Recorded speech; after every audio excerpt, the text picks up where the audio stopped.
Hey guys, Crewman here, and in case you've been living under a rock, let me share the news with you. The stock market and the crypto market with it have gone boom. They crashed. Well, it's times like these when there's a crypto crash, and miners tend to panic when they're very, very expensive, or hopefully not for their sake. GPUs pay them basically nothing. As you can see right here, the most profitable GPU used to cost almost $2,000 at the 170HX, now currently makes 6 cents. And if you're scrolling down, you basically see that at 13 cents, which is well under the national average of about 18 cents, nothing is profitable. I mean, I even shut down my mining farm for the first time in 4 years since I started mining. And if you're a PC gamer, this is where it gets spicy, and you can buy GPUs that have been used for mining and are just fine. See the video over here where I show you that mining does not damage GPUs. Then you can find really, really, really good deals right now. Whether you're a PC gamer that's looking to upgrade a super old rig, or you're just getting into PC gaming for the first time, I want to share with you 5 GPUs that I think are the best value you can get in specific price ranges. Stay tuned where I share with you how to get the best deal on the used market and take the miner's loss and make it into your gain. Guys, it's the reverse of 2021. We're taking back GPUs for the gamers. Let's go. This video is sponsored by me, my channel, Crewman Tech and Mining, where you can go for your latest CPU, GPU, gaming, crypto mining needs. I have everything from coverage of conventions that I go to. My first one was CES 2024, to installation guides, to I go over my farm, my crypto mining farm. I go over crypto mining gear. I do GPU reviews, CPU reviews, and everything like that. And I even do some repair videos and some funny shorts. So if you haven't subscribed, please hit that sub button. And please consider becoming a member of the channel, as well as any money that I get paid out goes to the channel in order to make it more successful and more enjoyable for you guys to watch. So thank you guys. Make sure you like and subscribe, and let's get back to our video. So essentially what I'm going to do in this video is I'm going to take what I consider pretty good knowledge of GPU mining, pretty familiar with the used mining market as well, hardware market, what people have been looking to offload from people talking in my Discord, DMing me, etc.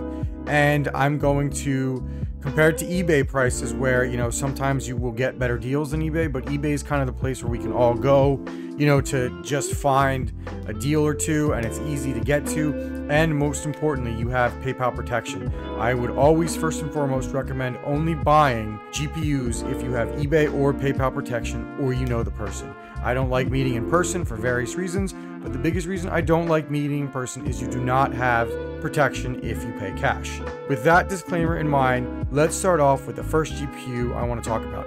We're going to start off with the sub $100 category. So as you guys can see here, coming in anywhere from, I would say, like $75 to $100. I think I would try to pay about 80 bucks for it. I would feel pretty good. Obviously anything less is better. We have the 5600 XT.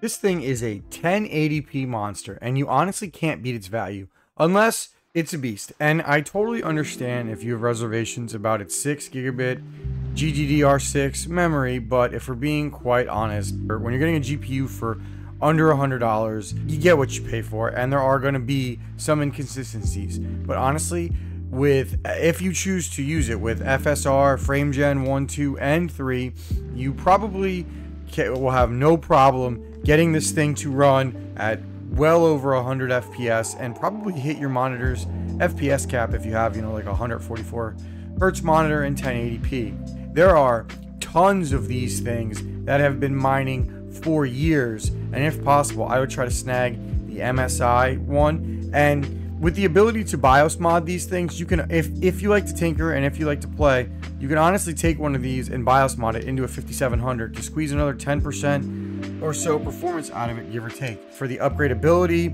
for the compatibility. So with a very, very, very unlockable BIOS that allows you to squeeze a ton of extra performance out of this thing, you're not going to find a much better bang for your buck than the 5600 XT at 1080p for under $100. So if you're willing to up your budget from about 70 to 80. If you're willing to go up about $50 or $60 to the 130 to 140 range, you will find a GPU that will crush everything in 1080p and will even give you the option to do some light 1440p gaming with upscaling, probably. 1080p you can definitely do native, and that is the 5700 XT. You will get an improved memory bus at 256. You'll get more VRAM at 8 gigabits of GDDR6, which honestly is probably enough for 1080p. Now you're going to be limited in 1440p with that most likely, but you will be limited by the GPU well before you will be limited by the VRAM in 1440p. So this is a cheap GPU that has been mined on since release, and I know for a fact that you can get these things for, I wouldn't spend more than $130, and you probably can get them for less, especially if you buy them from miners. Now, the one thing you're going to want to do is you're going to want to learn how to update the BIOS, but if we're being honest, mining BIOSes honestly don't really affect gameplay at all, and I should know because I've tested quite a few of these, and I own about 3 of these currently myself, and I've owned quite a few more for mining that I've bought and sold over the years. So I truly believe you will not find better value in the $130 to $140 range on the used market and on the new market. But if you can get it for a similar price, maybe take a look at the 6600 XT as well. But I do not think you can get it for that cheap, which is why I'm going with the 5700 XT at this price bracket. So if you're noticing a trend, right? Basically every between 80 to 100 bucks we upgrade, we get a much better GPU. Now, obviously, at the lower end of the budget spectrum, $80 to $100 is the cost of your CPU and maybe even your cooler and maybe your RAM if you get lucky. When we're buying on a budget, we have to make compromises and sacrifices. But you have to understand that with the used market, the value, like $100 is a huge difference in value.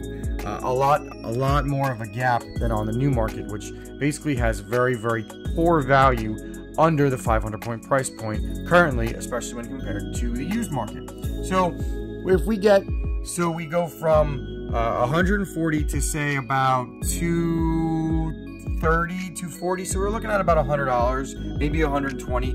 You can get yourself the 2080 Ti. Now, you know, with that price point, you're going to probably end up with a blower, but that's okay, as you know, these things, if they've been mined on, they have plenty of life left in them, and the blowers are just fine, and they've usually been well taken care of, in my humble opinion. But anyway, I would not fret about getting a blower, as you will get fantastic performance, especially if you get one of these Dell models that have the green PCBs. They look ugly, but who cares, because you're not going to beat that performance. Now, if we look at the 2080 Ti, this is by far the best GPU you will get in the 230 to 250 price range. Not only do you have a 356-bit memory bus, you have 11 gigabits of GDDR6 memory, not 6X, 6. And 11 will keep you satisfied for a long time. You frankly have more VRAM than the 3080. I just recently did a review on this GPU, which you can see right up here, and you will, if you notice, I was blown away by its performance. We are talking getting, with upscaling off in 1440p, hitting well above 100 frames per second on max or ultra settings on basically any FPS, hitting over 60 FPS on max settings on most single player games, getting close to 100 FPS as well, and more importantly, in games with medium ray tracing workload, very demanding ones such as Alan Wake 2 and Cyberpunk, you are hitting low, like high 30s, low 40s, which is more than playable, especially considering how beautiful the ray tracing looks. Even with first generation ray tracing cores, this thing is a beast. Essentially, if you buy one of these and your plan is to only game on 1440p or even 1080p, this card will age beautifully, and it will give you plenty of time to save up for a new GPU, CPU, whatever you want to finally make that jump into 4K gaming. I cannot recommend this GPU more. Now, I know some people are saying, Crootman, why not a 3070?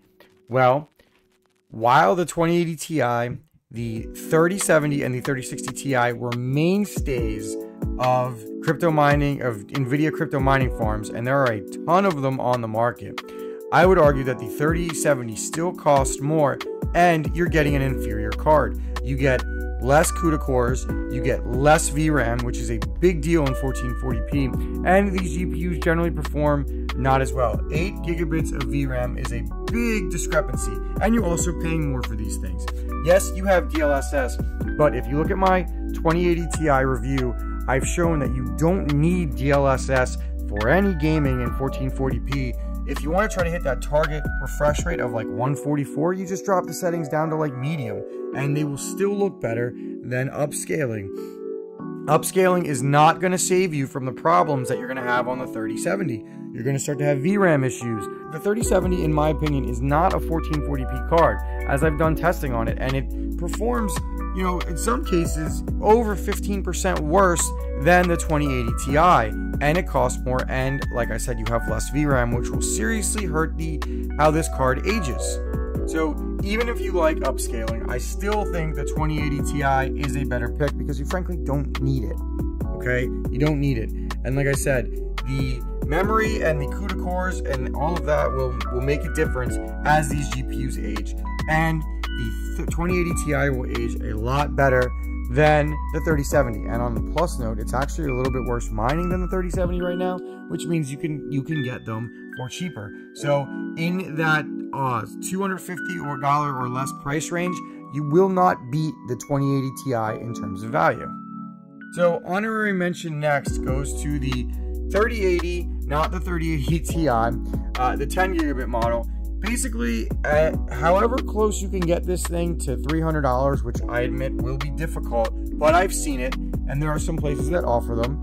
But like I said, you are going to have to work to snag a $300 3080. Now, I've done it a few times, and it's difficult, but the closer you can get to $300, the better value this thing is. And frankly, if you can get it for like $325 to $300, I would argue that it would rival or maybe even beat the 2080 Ti in terms of value, as this thing will crush everything in 1440p and give you, it'll give you a better ray tracing performance. And if you wanted to, with the help of upscaling, which again, I don't like upscaling, but you might even be able to sniff basic 4K gaming, but I consider it a 1440p GPU.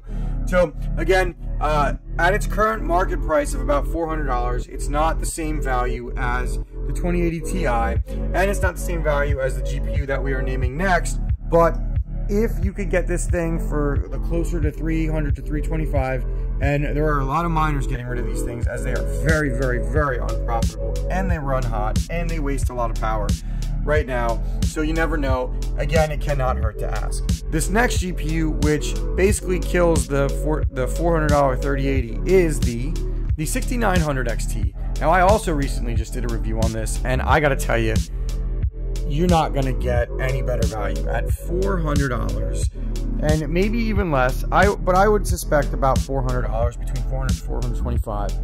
You are going to get a monster GPU.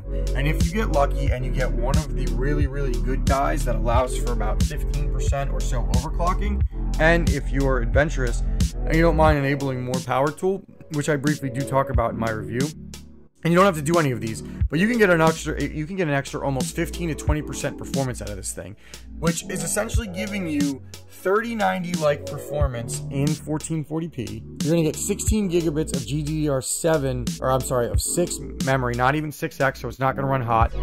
But I do warn you that this thing is not efficient and you will use a ton of power. But if you're just gaming, I don't think there's anything wrong with that, especially getting this thing at a good price. You are going to max everything in 1440p, everything in 1080, and you can do some very, very, very light 4K gaming if you're willing to mess around with FSR and upscaling, which again, I don't recommend, but you can do it.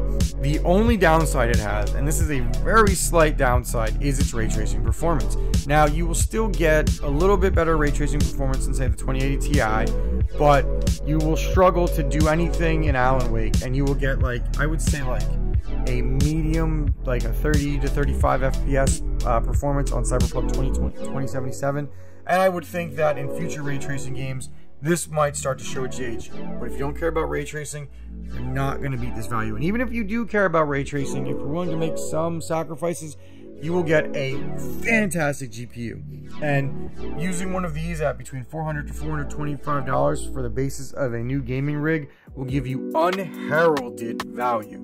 Unheralded value. And miners are dumping these things in droves, as they were never really good at anything except for maybe ETH, and you can't mine ETH anymore. And with AMD not really being supported by a lot of the new miners and new coins, it's one of the reasons why you're seeing such good value on AMD GPUs, which is why out of the top 5, 3 of them are AMD GPUs in the 5600 XT, the 5700 XT, and the 6900 XT. So there you have it, 5 GPUs that are rapidly falling out of favor with crypto miners and can be had for very, very cheap right now, and could be the core of a used PC that could be unrivaled in terms of value to performance. Anything above the $400 price point, you may want to see if you can find a deal with the 4070 or the 4070 Super or the 4070 Ti, as the 3090 Ti and the 3080 Ti, they both cost too much because they have a lot of VRAM, which makes them good for AI, so their value's held pretty good, and the lower end 40 series GPUs are just not worth it, especially comparing them to what is available on the used market. So if you're going to go higher, consider Amazon Warehouse, as you get the great warranty with Amazon, and you'll get a good deal. I personally have bought almost 20 GPUs for Amazon Warehouse, and I've had 0 problems with them. And you can also look at Best Buy Open Box as well. So there you have it, guys. We're taking it back. We're taking 2022 back, 2021. We're taking them all back. We're taking them back for gamers from the crypto miners. Now remember, as I've already stated, there are no downsides to buying a crypto mine GPU, especially if you use PayPal and you properly test the GPUs beforehand, or as soon as you get them. Now I have a video that I will link as well that will teach you how to buy used GPUs from gamers and from miners. So anyway, guys, thank you guys for watching, and remember, you get unrivaled value in the used market. So thanks again for watching. Please like and subscribe for more GPU, CPU, ASIC content, etc. I am in a unique position where I can blend crypto mining and gaming, and I can give you unique videos like this. So thanks again for watching. Please like and subscribe. Croup Man is out.